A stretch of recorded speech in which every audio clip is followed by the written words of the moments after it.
औज़ुबिल्लाहि मिनश्शैतानिर्रजीम बिस्मिल्लाहिर्रहमानिर्रहीम। तमाम देखने सुनने और जानने वालों को मेरी तरफ से अस्सलाम वालेकुम। नाज़रीन इकराम, आज का हमारा टॉपिक है कि पाकिस्तान में बढ़ती हुई वारदातें और लोगों का नाहक कत्ल। जिस तरह ये बात आम मुशाहदा में है, आम देखने को मिल रही है कि पाकिस्तान में लूटमार का बाजार सरगर्म है और इसी तरह लोगों का कत्लेआम भी ज़ोरों शोरों पर है। लोग पैसा लेते हैं, चंद टकों के लिए किसी नाहक का कत्ल कर देते हैं। अल्लाह पाक ने कुरान पाक में इरशाद फरमाया कि जो शख्स किसी इंसान को नाहक कत्ल करता है तो वो हमेशा हमेशा के लिए जहन्नम में सड़ेगा और अल्लाह का गज़ब होगा उस शख्स पर और अल्लाह की लानत उस शख्स पे बरसेगी। तो इसी सिलसिले में एक वाक़या 31 मई 2020 को अभी गुजरा है कि अल मशहूर ट्रांसपोर्टर चेयरमैन, मौजूदा चेयरमैन बोंजा टूएल का चेयरमैन चौधरी मोहम्मद अशरफ, जो हस्ब मामूल अपने काम पर अपने अड्डे पर बैठा हुआ था कि इतने में एक टोयोटा करोला आती है और उसमें से दो शख्स निकलते हैं और जो मौजूदा जो चेयरमैन था उसको सरेआम लोगों की आमदो रफ्त के दौरान उसको फायर मारते हैं, उसको गोलियां मारते हैं और वो मौका पर ही जहां बक हो जाता है। और उसको बचाने के लिए जब उसका गनमैन सामने आने की कोशिश करता है, उसको बचाने की कोशिश करता है, इसी असना में उसके गनमैन को भी गोलियां लगीं और वो भी मौका पर हलाक हो गया।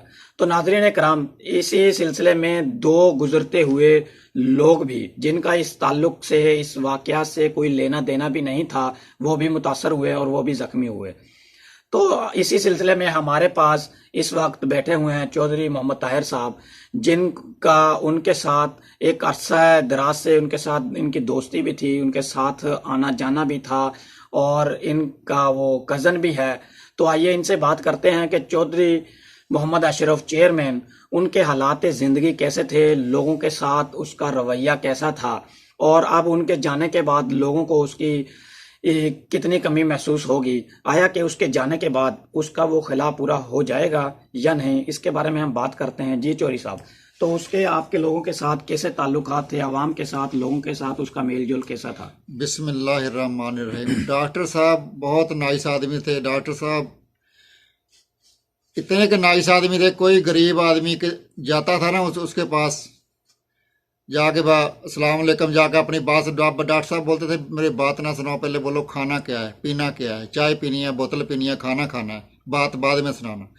डॉक्टर साहब ने पहले उसको खाना खिलाना है, बोतल पिलानी है, चाय पिलानी, जो भी उसने खाना है, उसके बाद बात सुननी है, उसको गैबी तौर पर उसकी अमदाद करनी है, तो अगले की जेब में डाल देना, कुछ किसी को बताना नहीं क्या क्या दिया क्या नहीं दिया।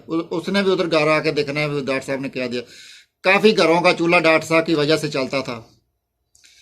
डॉक्टर साहब एक ऐसा वाक़या हमारे गांव में, मेरे मोहल्ले में, ईद का एक दिन रहता था। ईद में तो वावडा वाले का ट्रांसफार्मर सड़ गया, बिजली बंद हो गई, सारे मोहल्ले वाले परेशान थे। वावडा वाले ने बोला हमें पैसे थोड़े से इकट्ठे करके दो तब हम ट्रांसफार्मर लगा देंगे। पैसे उतने इकट्ठे नहीं और जितने वावडा ने बोला। तो डॉक्टर साहब को फ़ोन किया, ये मसला है हमारे गांव का। डॉक्टर साहब गांव में ही बैठे थे। डॉक्टर साहब ने बोला तार भाई आप किधर हो? मैं कहा मैं और उधर जिधर ट्रांसफार्मर सड़ा उधर ही खड़ा हूँ। कहता उधर ही खड़ा हूँ। डॉक्टर साहब 10 मिनट में उधर आ गए। डॉक्टर साहब ने आने के बाद जो हालात है वाम के देखे, वो लोग वाम बाहर आ गए अपने बच्चे लेके। देखो बच्चे रो रहे थे, कोई कुछ को गर्मी से। वो तो ईद में एक दिन बकाया था। डॉक्टर साहब ने उधर खड़े होके वावडा को फ़ोन किया भी ट्रांसफार्मर लेकर आओ जल्दी इधर। वो डॉक्टर साहब को वावडा वालों ने जवाब नहीं दिया। हमें तो गेड़ा देते थे, हमें तो बातें बना देते कि लाहौर से आएगा, अप्रूवल होएगी, इधर से इजाज़त लगेगी, इधर पेपर बनेगा फिर आएगा। डॉक्टर साहब को उन्होंने कहा हम अभी आ रहे हैं।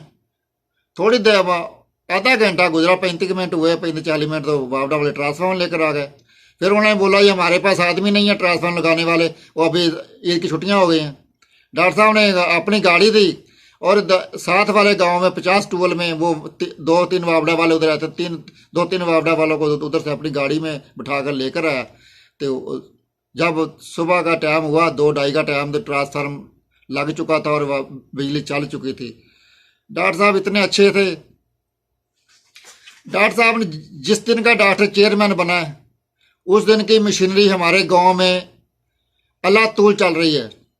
कोई काट पर सड़क बना रहा है, कोई सेवरेज पैर बन रहा है, कोई टफ टैल लग रही है। गांव के दीवारों के साथ दरख्त लग रहे हैं। यूनियन काउंसिल में इतना काम कराया डॉक्टर साहब ने को उसको बगीचा बना दिया, जो जगह पार्क फालतू जगह पड़ी थी। उसके बाद हमारे गांव में एक डंगरों का अस्पताल भी है, मवेशियों का, वो भी डॉक्टर साहब की कोशिश से बना। इधर डॉक्टर साहब ने इतना ही काम किया है, जब अपने मिल जाए दुश्मनों की चाल में तो शेर भी फंस जाते हैं कबूतरों के जाल में। डॉक्टर साहब का दो असूल खफाए खदात इश्क रसूल। डॉक्टर अशरफ के दो असूल खफाए खदात इश्क रसूल। डॉक्टर साहब के जाने के बाद पहले हमारे गांव में एक चौधरी मोहम्मद अली होता था। उसके जाने के बाद हमारी वो फौत हो गए। उनके जाने के बाद हमारी बरादरी 10-15 साल 20 साल पीछे चली गई। उसके बाद डॉक्टर साहब, अल्लाह ताला ने हिम्मत दी, डॉक्टर साहब कोई ऊपर आए, डॉक्टर साहब को अल्लाह ताला ने हिम्मत दी, डॉक्टर साहब आए। डॉक्टर साहब ने बरादरी को कंट्रोल किया, सारी बरादरी इकट्ठी की और बात की। सब ने डॉक्टर साहब को चुना भी डॉक्टर साहब आप आगे हो जाओ, फ्रंट पे हो जाओ, हम आपके पीछे हैं। डॉक्टर साहब आगे हो गए। उन डॉक्टर साहब के जाने के बाद हमें दोबारा फिर एक झटका और लगा है। वो डॉक्टर साहब की कमी कभी पूरी नहीं होगी। जैसे कैसे पंजाबी में बोलते हैं कि एक कोई कोई मां शेर जमदी है, हर मां शेर नहीं जमदी। डॉक्टर साहब की कमी पूरी हमारी जिंदगी में तो कभी पूरी नहीं होगी। हो सकता है मुझे कोई भी डॉक्टर वर्गा शेर मां ने नहीं जमना तो ना कोई है। जैसा कि आपने भाई ताहिर साहब के जज्बात सुने, जिस तरह इनका दिल गमगीन है, दिल खून के आंसू रो रहा है, यकीनन हर आंख अश्कबार है। जिन जिन का डॉक्टर साहब के साथ ताल्लुकात था, यकीनन उनके दिल रेज़ा रेज़ा होंगे।